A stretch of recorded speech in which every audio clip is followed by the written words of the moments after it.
Hey, good morning. Yes, it is. It is Monday, December 16th. Gotta get up, guys. Today's Monday, beginning of the work week. I know it sucks.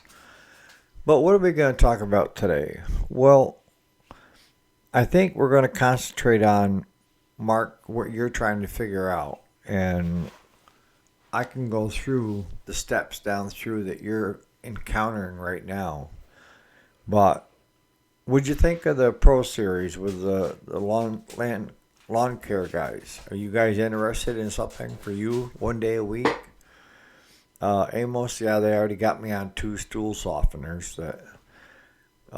One is a red gel tab, and the other one is you mix it up in water and it tastes like crap. But I'm trying to see how we can do a better job, how I can do a better job for you guys on the channel. And that is, I don't want it to be inclusive where it's just a certain segment. I know I have you guys here that are doing lawn care because many of you are doing your own mechanical work. I already know that because I sell to you. So you're looking at, because a lot of the business stuff that I talk about crosses the spectrum. It doesn't have to be just small engine repair. It could be anything. Business is business. It's profit, loss, gross versus net. I hear everybody telling me, oh, I grossed over $1 million. That's great, but what did you net? And they're like, well, what do you mean? What did you actually make off that $1 million? If you didn't make 200 grand in that year, there's something wrong. By the time you get done paying for the stuff that you sold, any employees, all the other bullshit, you should be 150, 200. But yet many of them are break even because they don't realize that in business you have to make money, right? And if you're not keeping track of your expenses and the money going out, it can get away from you. And it doesn't hurt from time to time to revisit areas, whether it be employee packages, whether it be what's going on in the repair shop with the mechanics, to doing the billing. Are mechanics spending more time on stuff and just not writing it down or taking the time to write it down because it doesn't affect their job because they're hourly? I can guarantee, and I think Jason can speak up for me and probably Travis, if they were flat rate, they'd have every minute on that sheet, right? But again, today we're going to talk about what you're asking, Mark, and that is, basically how to start, where to start, how to become dealers, and more. So stay tuned.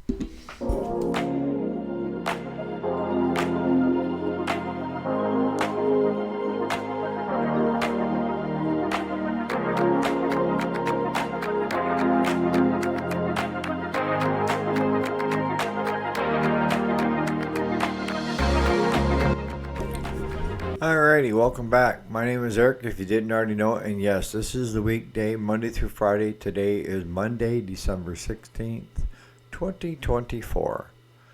And we're going to deal, because I find if one person has a question, it's probably on the minds of many. And we'll start off with, because I'm going to address Mark, but I know it addresses a lot more of you out there that just don't feel comfortable saying something. What do they call it? The silent majority. But it's how to become a dealer. If you're going to do small engine repair, actually, if you're going to do anything, and you have to source parts, you need to become a dealer, right? And your price point is going to be different depending on how big you are and how much volume you're doing. it's not that hard to become a dealer for any of the brands and any of the aftermarket companies. It's actually very simple. But the requirements on many of them is that you do have to have a repair shop. And they will do a credit check on you if you're asking for credit. They will ask you for your business name, DBA, and a valid tax ID so they know that you have jumped through the hoops and become a quote unquote real business. Because, I mean, I'll be honest with you. You guys that are doing nights and weekends and stuff like that are retired. I wouldn't jump through all the hoops until I started getting where I was doing volume. And then you need to fess up and do all that stuff. Because if not, somebody's going to become looking for you from the government. But the actual process of becoming a dealer for any of the brands, whether you're talking Briggs, Kohler, Hydro Gear, I mean, they don't require much to a certain extent. Now, what they do require, all your OEM brands, is that you buy a certain amount from them. And I think with Honda, I had to buy 5 engines plus like $500 in inventory. And I'll be honest with you, that was back in 06, 07. And I still got some of those Honda parts here that never sold. The same thing with the MTD Cub Cadet brands. When I signed up for that, I had to buy, I think it was $1,200 in parts just to get started and to become a dealer for them. And then I had to buy a certain amount at least every year to continue to stay with them. And again, with the MTD Cub Cadet, I still got a lot of parts that I had to buy initially. And I think what ends up happening, and they're not going to tell you, but they end up selling you crap that they couldn't sell. They're distributors for that manufacturer. You're not getting it from the manufacturer. The manufacturer has worked with distributors of where they can send their product and then get it out to the masses of dealers, right? So you're not dealing with, let's say, Honda, or you're not dealing directly with, Kohler or MTD or Cub Cadet. You're dealing with a distributor that you're signing up with to receive their product. So they're warehousing. And what I have found is for newbies just getting in, like I was, is they dump the crap that they haven't been able to sell the prior year or maybe the prior years. And they have it punched up on this list that they send to you of what retail value is on it and what your cost is. And when you're first starting out, what you're paying and what it sells for, there's not a lot of room. And I've seen guys take and become dealers and then try to compete on eBay and not have a clue how eBay works and end up losing their ass. You need to look in your area, because the other thing that comes into play is territory. And if there's a Honda dealer that's already established that's 4 miles away from you, they may not give it to you because they already have a presence in that area. And they don't want to, especially if that Honda dealer is doing, good business with them, they're not going to jeopardize that account. And they will simply deny you based on territory. That you're too close to another Honda dealer that's already been at this for quite some time. Now, one of the other options is to buy out a established small engine repair business that already has all this stuff in place. Because realistically, all you have to do is change the name over to you, right? Submit your tax ID and your DBA to these distributors to just make a paper change, paper trail, but just a minor change, which they won't mind doing. But hopefully you can continue to do as well as the prior owner. Buying a successful business does not make it automatically successful. What I've found over the years is the individual that's the head of the business. And it doesn't have to be the owner. I've seen CEOs and CFOs run businesses and make that company money. And I've seen owners get it and run it into the ground. I know one company that the CFO basically took charge and started doing all the contract work that they had with the government. And there's one thing, don't rule out. If you're close to a military base, look into selling to them. You know, I've sold to the Coast Guard, to the Army, Air Force, you know, but these guys all want OEM parts. They will not take an aftermarket. Now, the Coast Guard, I sold a lot of Honda parts. And I even got into the outboards because they were using the outboards. So I even signed on for the Honda outboards to sell parts, you know, when we were selling a lot of parts. But the CFO started making this business was in the red and close to closing his doors. And he took the helm and he changed how they did business.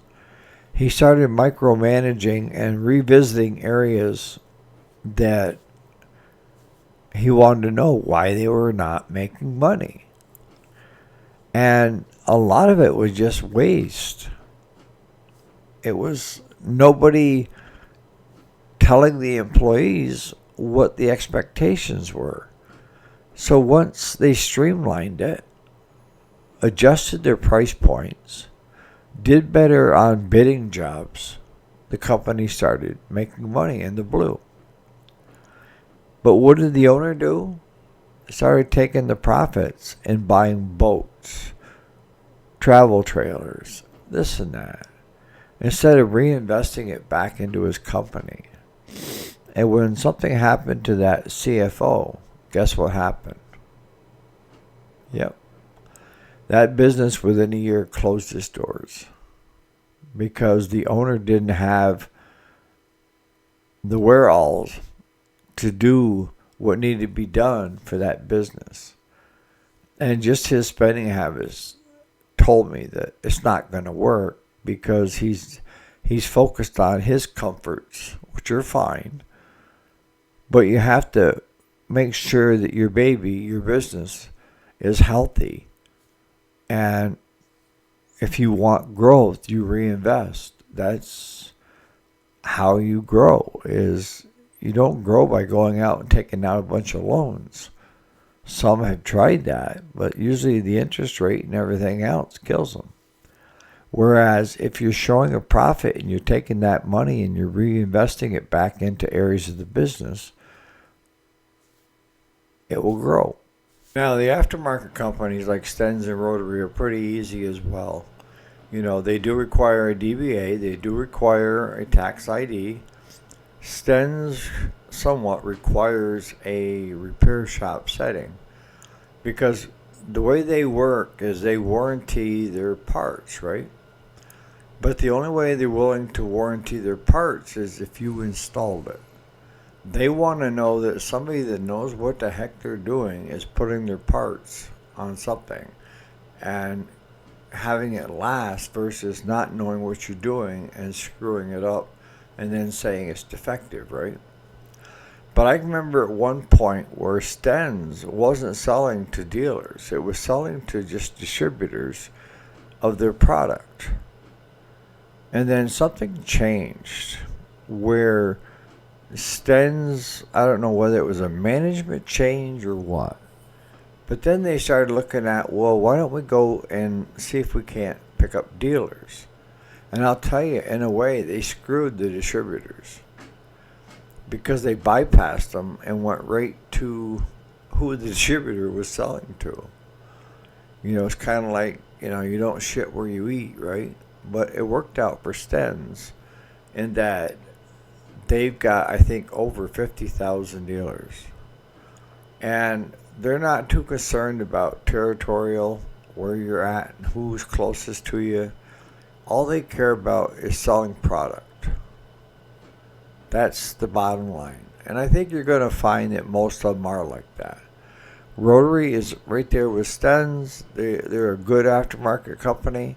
I would get signed up with those two, because you have the OEMs to the distributors.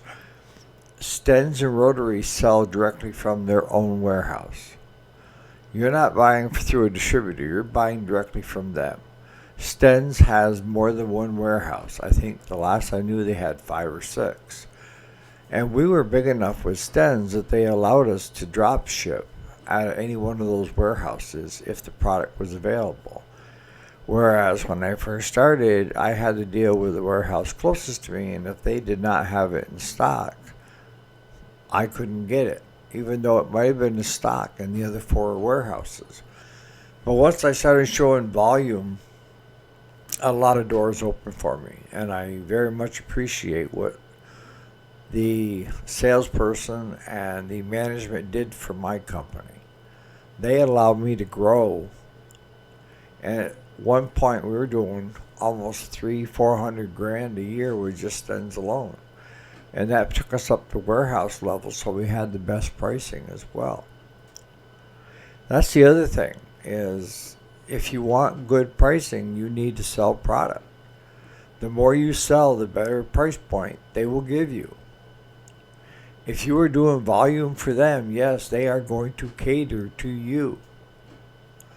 But don't go down the wrong road of not being grateful and having gratitude for what the company is doing for you with opening those doors, because they can close them at any time.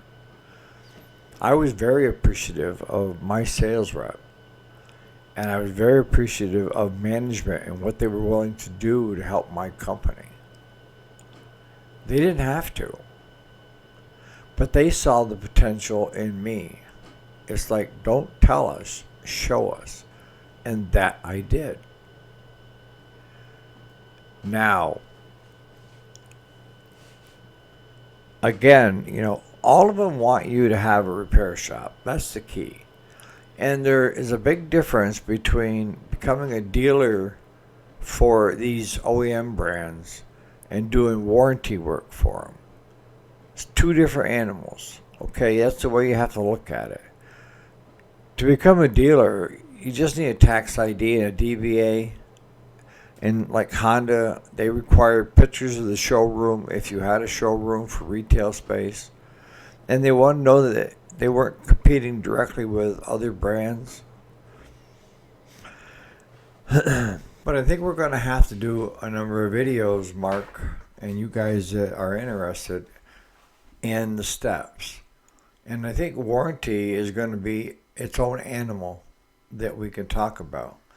But let's stay with, you want to get signed up as a dealer, okay?